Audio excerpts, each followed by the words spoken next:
Hey guys, welcome back to the channel for another fun adventure here in South Florida. Today we're going to be taking the kayak out to see if we can catch our limit of spiny lobster. We are now 3 months into the heart of lobster season, and I'll tell you what, there's still plenty of lobster left out there for you. So join me as we gear up and get ready for today's dive. We are paddling out to approximately 30 feet today. We're going to work the first reef here that spans almost the entire coast of Florida. We're going to be looking for any structure, such as rocks or holes, that can be holding a large amount of lobsters in order for us to get our limit of 6 for the day. So real quick, let's talk about something that's important when deciding to go out lobstering, especially on a kayak. The first important thing you want to look at is the wind speed. I like to keep it under 10 miles an hour.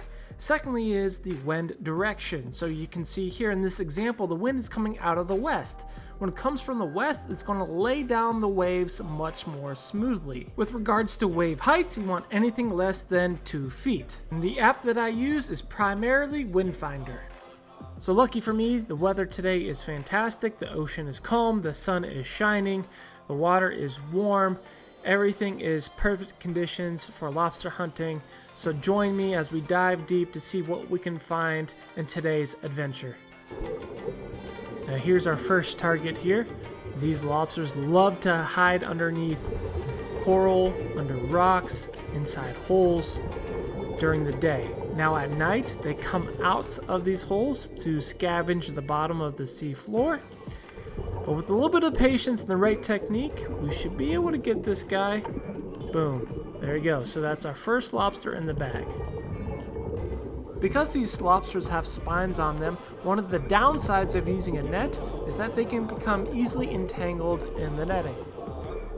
You want to take your time while taking the lobster out of the net. You don't want to rip holes in the net, but you also don't want to injure the lobster, especially if they're too short to keep.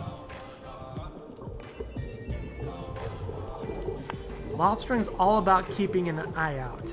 Lobsters love to hide, but when you know what to look for, they are easier to spot. You just got to take it slow and steady.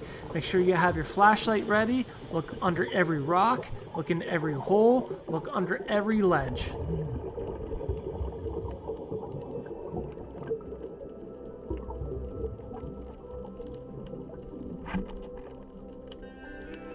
Here is our third lobster. Now speed is essential, especially when they get inside the net, because the net may not always be flush up against the ground, so you want to make sure you grab them quickly.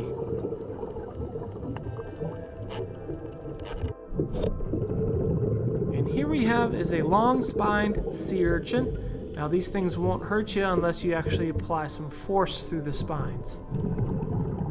If you're unlucky and step on one of these, the spines are hollow, so they will break off inside your skin and is very painful. Now I have my lobster gauge hanging from my right wrist. You want to make sure that you measure these lobsters in the water. They have to be greater than 3 inches.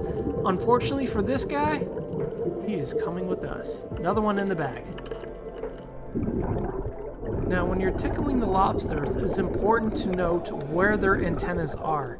You do not want to hit their antennas with the net prior to netting them. That will freak them out. They will swim away. They'll, shoot back into the hole a lot deeper and much more difficult for you to get them. So that's why in this one I'm very slow, because I can see he's kind of feeling the net a little bit.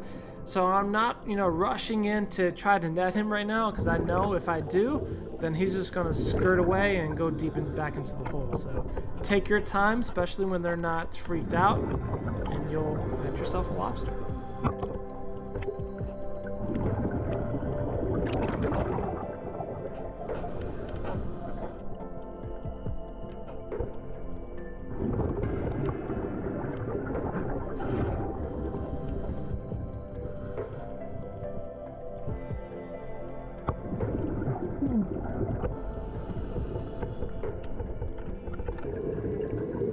Now again, when you're using a tickle stick, you want to be very gentle. You don't need to force these lobsters out from the rock or underneath the ledge.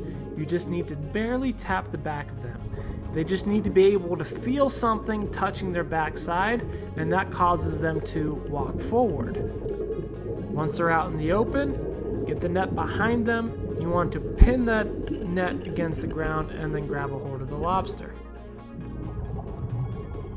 Now earlier in the video you saw me using that green snare. Now here's another time I attempted to use the green snare and why one of the reasons I don't like to use it. So you want to make sure that the snare is around the body before you tighten it. When you tighten it, it's supposed to grab a hold of the lobster, but here I tightened it, but it still swam through, and you can see his antenna actually break off there. Now here we have another example of why I like to use a tickle stick and net versus the green snare.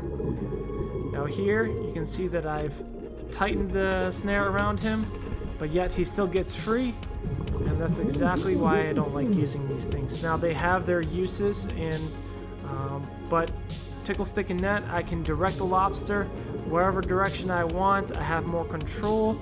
You know, they're not as freaked out when I use a tickle stick. I could be more selective using a tickle stick, so that's why I primarily use tickle stick and net.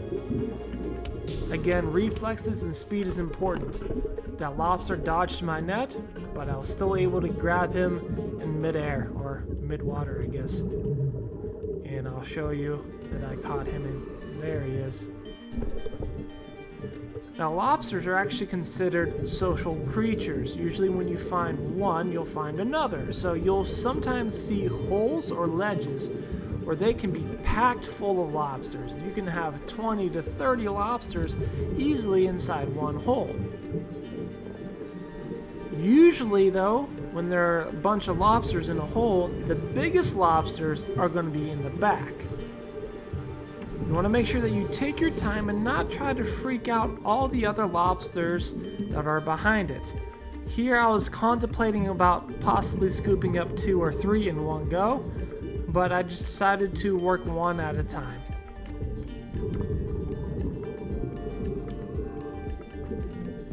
Now after I net this one, you'll see the other 2 lobsters kind of walk away. So you got to be quick, and you want to get this lobster out of the net so you can move on to the next one. Now this lobster is one of the 3 that was in the previous clip. It just kind of moved down the reef a little bit. But again, I was able to kind of grab it with my hand. You see his antenna kind of sticking in front of the camera there. So with that lobster, that should wrap up our limit. We got 6 lobsters in the bag. So we're going to ascend, get back on the kayak, head home, and call it a day.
And that's a wrap for today's dive. Thank you for coming along as we hunted these amazing Florida spiny lobsters. If you enjoyed the adventure, don't forget to like, subscribe, and stay tuned for more ocean action. Until next time, we'll see you out on the water.